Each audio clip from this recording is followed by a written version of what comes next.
ఓం నమో వెంకటేశాయ నమః. ఇప్పుడు నేను తిరుమల ఆలయ చరిత్ర గురించి చెప్పబోతున్నాను. తిరుమల శ్రీనివాస ఆలయం కట్టడం ప్రస్తావన వస్తే మొట్టమొదట గుర్తుకు వచ్చేది తొండమాన్ చక్రవర్తి. ఆ తొండమాన్ చక్రవర్తి శ్రీనివాసుల ఆదేశం మేరకు మొట్టమొదటిసారిగా ఇప్పుడున్న తిరుమల ఆలయాన్ని కట్టించినాడు. ఇంతకీ ఎవరి తొండమాన్ చక్రవర్తి? శ్రీనివాసుడు ఆయనతో మాట్లాడేవాడు. వారికున్న సంబంధం ఏమిటి? తొండమాన్ చక్రవర్తి చేసిన ఘోరమైన పాపాలు ఏవి? అసలు అతని పూర్వజన్మ వృత్తాంతం ఏమి? అన్ని విషయాలు తెలుసుకుందాము. తొండమానుడు అతని పూర్వజన్మలో మహావిష్ణు భక్తుడు రంగదాసునిగా జన్మించినాడు. రంగదాసు బాల్యం నుంచి ఎప్పుడు మహావిష్ణువుని ఆరాధించేవాడు. రంగదాసు పెరుగుతూ ఆ మహావిష్ణువుపై ప్రేమ అనురాగం పెంచుకున్నాడు. ఆయనకు ఒకసారి నిద్రిస్తున్నప్పుడు సాక్షాత్ శ్రీ మహావిష్ణువే కలలోకి వచ్చి, ఈ కలియుగంలో శ్రీనివాసునిగా అవతరించాను.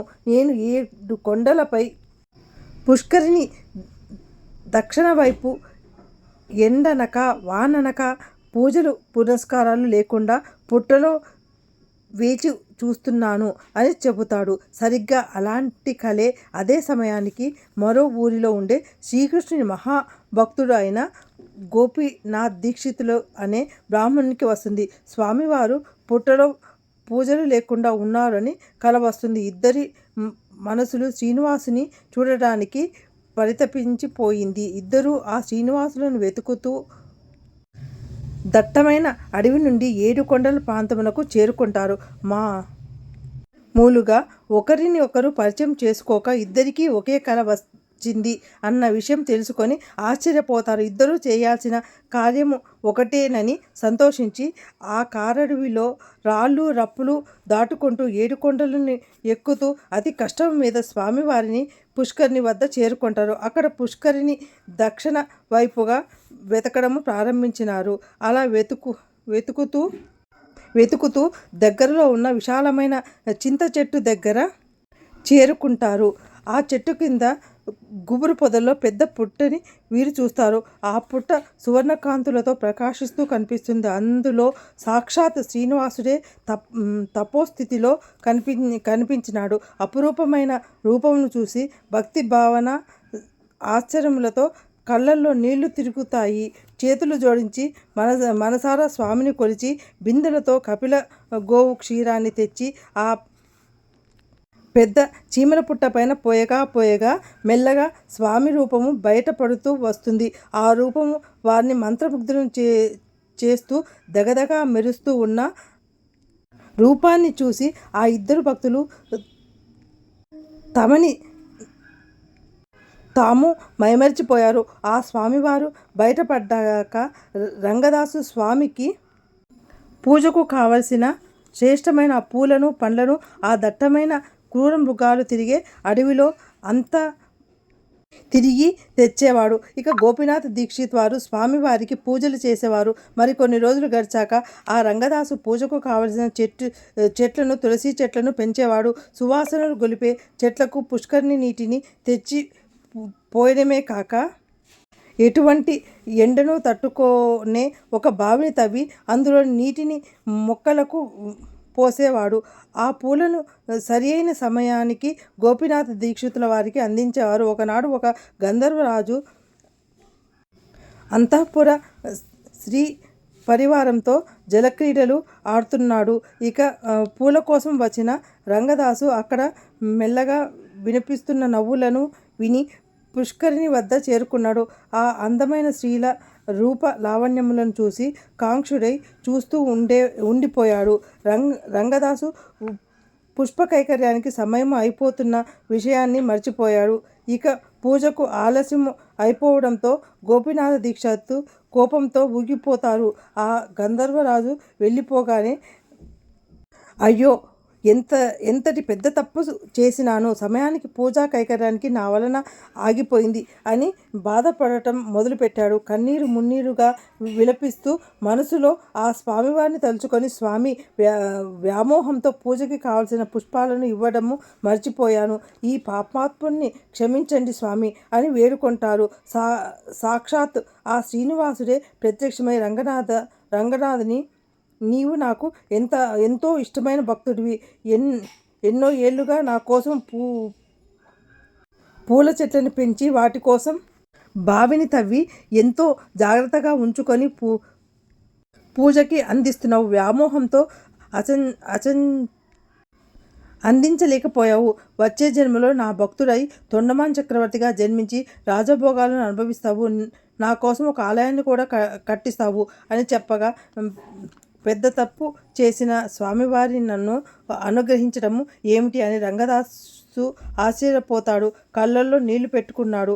అలా ఆ జన్మలో పశ్చాత్తాపంతో అతని పాపం పరిహారమై అస్కృత ఫలితంతో పుష్కరిణి తీరం నది ఒడ్డున మరణిస్తాడు. రంగదాసు తవ్విన బావి ఇప్పటికీ తిరుమలలో అలానే ఉన్నది. ఆ బావినే పూల బావి అంటారు. తిరుమలలో స్వామివారికి అలంకరించిన పూలను, తులసిమాలను ఎవరికి ఇచ్చే ఆనవాయితీ లేదు. కాబట్టి ఆ పూల బావిలో స్వామివారికి అలంకరించిన పూలను, తులసిమాలను తీసివేశాక ఆ బావిలో వేస్తారు.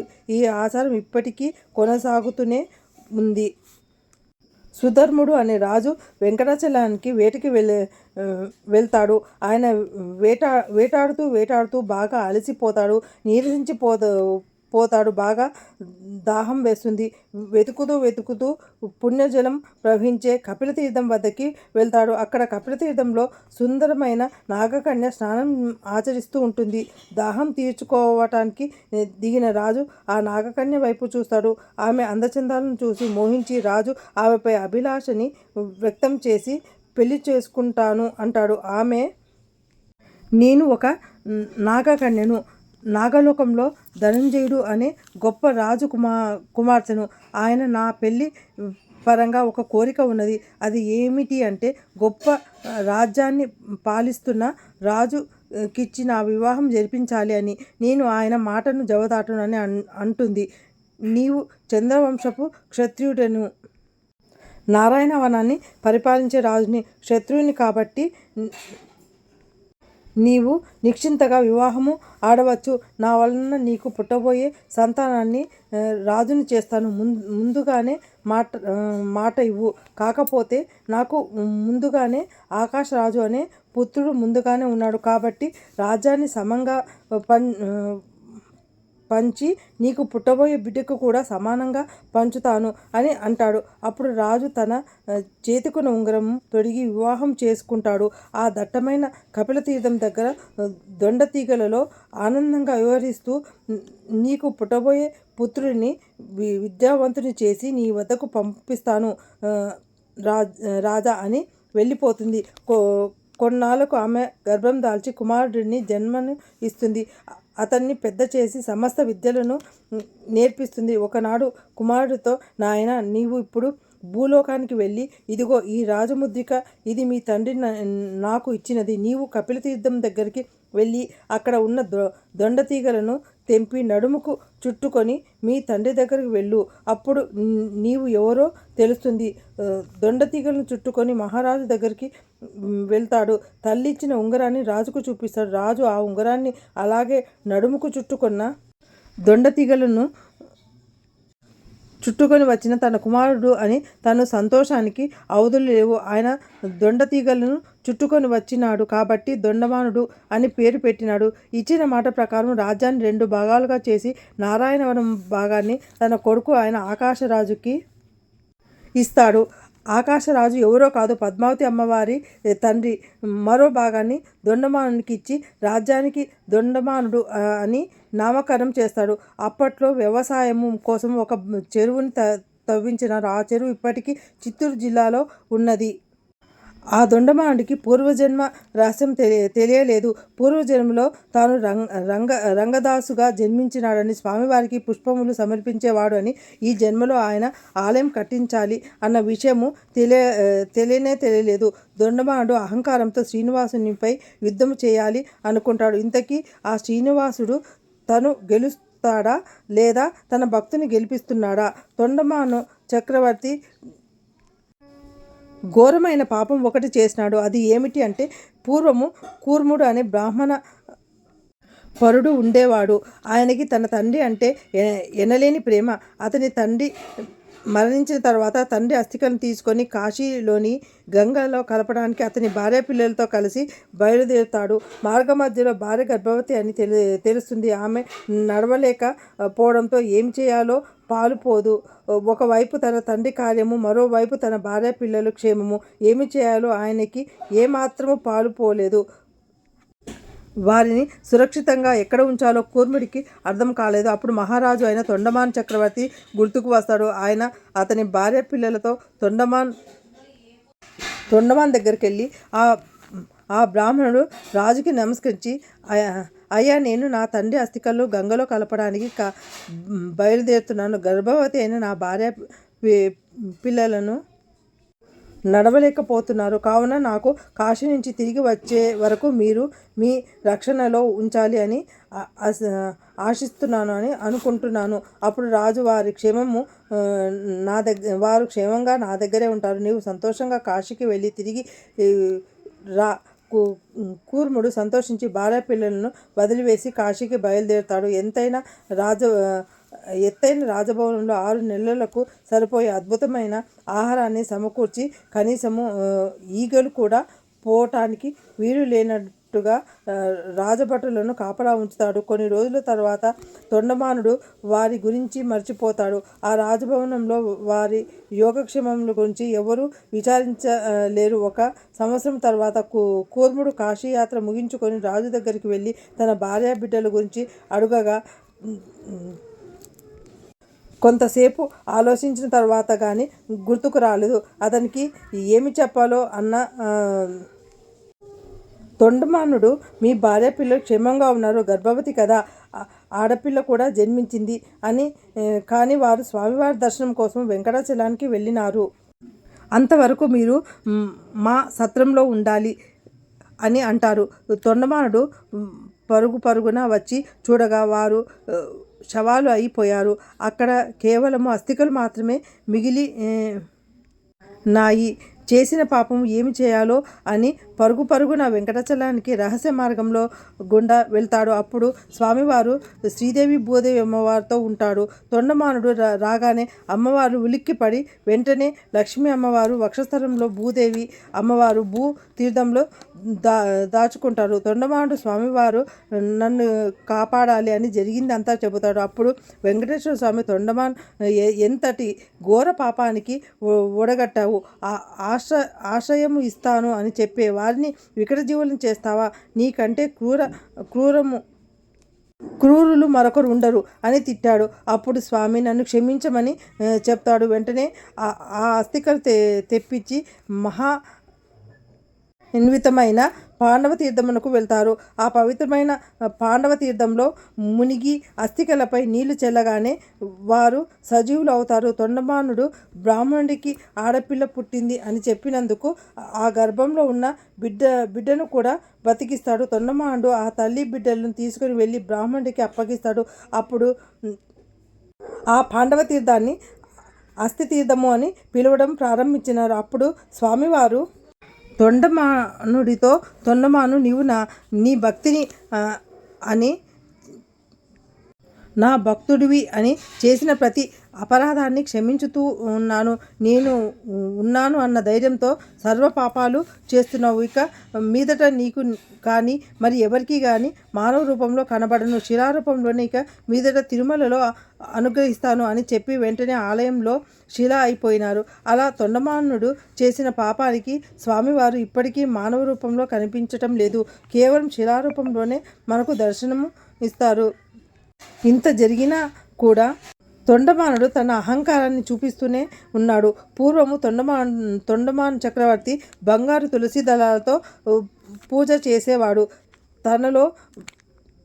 తనలా బంగారు తులసి దళాలతో ఒక్కడు కూడా అర్చన చేయడు అని గర్వపడేవాడు. అలా అతనికి రోజుకి అహంకారం పెరిగింది. రోజులాగానే బంగారు తులసి దళాలతో అర్చన చేసి రాత్రివేళ గుడికి తాళం వేయిస్తాడు. తెల్లవారుగానే స్వామివారికి అర్చన చేయటానికి వచ్చి రాజు తాను వేసిన బంగారు తులసి దళాలను పక్కన పడిపోయి వాటి స్థానాన మట్టి తులసి దళాలు ఉండటం చూస్తాడు. తాళాలు వేసిన తాళము వేసినట్టుగానే ఉన్నది. గుడిలో ఈ మార్పు ఏంటి అని ఆశ్చర్యపోతాడు. స్వామిని ప్రార్థించి నేను వేసిన బంగారు తులసి దళాలు పక్కన పడిపోవటానికి గల కారణం ఏమిటి అని అడుగుతాడు. ఆ మట్టి దళాలు ఎవరు చేశారు అని తెలుసుకోవడానికి తిరుమల కొండకు ఉత్తరాన ఒక యోజన దూరాన ఒక కుగ్రామంలో నివసించే కుమ్మరి భీముడు అనే మట్టి కుండలు నీరు చేసేవాడు అని తెలుస్తుంది. కుమ్మరి భీమునికి స్వామివారు అంటే ఎనలేని భక్తి. అతను చేసే ప్రతి పనిలోనూ స్వామివారిని తలుచుకోకుండా చేసేవాడు కాదు. ఆ కుమ్మరి భీముడు స్వామివారిని నైవేద్యానికి కావలసిన మట్టి కుండలను తయారు చేసి తిరుమలకు పంపించేవాడు. అలా అతని మట్టి కుండలను పంపించాల్సి వచ్చేది. స్వామి, మీకు నైవేద్యానికి తయారు చేసే కుండలు చేసి మీ దర్శనానికి వస్తాను స్వామి అని మొక్కుకొని వాడు. కానీ ఎన్ని కుండలు చేసినా అవి ఆ రోజుకే సరిపోయేవి. అలా కొన్ని నెలలు గడిచిపోయినా స్వామివారు దర్శన భాగ్యము బీద కుమ్మరి వాడికి కలగలేదు. అలా స్వామివారిని చూడాలి అన్న చింత ఎక్కువగా పెరిగిపోయింది. చెక్కతో స్వామివారి ప్రతిరూపాన్ని తయారు చేసి తన కుమ్మరి సారె పక్కన చిన్న దిమ్మెపై స్వామివారిని ఉంచి అతను నిత్యము స్వామివారిని తలుచుకుంటూ ఎప్పటికైనా స్వామివారి దర్శనం కలుగుతుంది అన్న ఆశతో ఎదురు చూసేవాడు. తన స్థాయికి తగ్గట్టు పెరుగు అన్నంతో నైవేద్యం సమర్పించి ఆ మట్టి చేతులతో అందమైన తులసి దళాలను తయారు చేసి స్వామివారి పాదాల దగ్గర ఉంచేవాడు. ఆ మట్టి దళాలు తిరుమలలో స్వామివారి పాదాల దగ్గర కనిపించేవి. ఇదంతా తెలుసుకున్న తొండమాండు కుమ్మరి దగ్గర చేరుకుంటాడు. రాజు కుమ్మరి భక్తిని చూసి ఆశ్చర్యపోతాడు. రాజు తన చిన్న గుడిసె దగ్గర ఎందుకు వచ్చాడు అని ఆశ్చర్యపోతాడు. మనసులో స్వామివారిని తలుచుకున్నాడు. ఎన్నో రోజులుగా స్వామివారిని దర్శనం కోసము ఎదురు చూస్తున్న కుమ్మరి దగ్గర సాక్షాత్ శ్రీనివాసుడు ప్రత్యక్షమవుతాడు. తనను చూడటానికి వచ్చిన స్వామిని చూసి కళ్ళలో నీళ్లు తిరుగుతాయి. ఆ మట్టి చేతులతో స్వామివారికి పాదాభివందనం చేసి, స్వామి, ఈ కుమ్మరివాడి ఇంటికి వచ్చినావు, ఏమి చేయాలో అర్థం కావటం లేదు.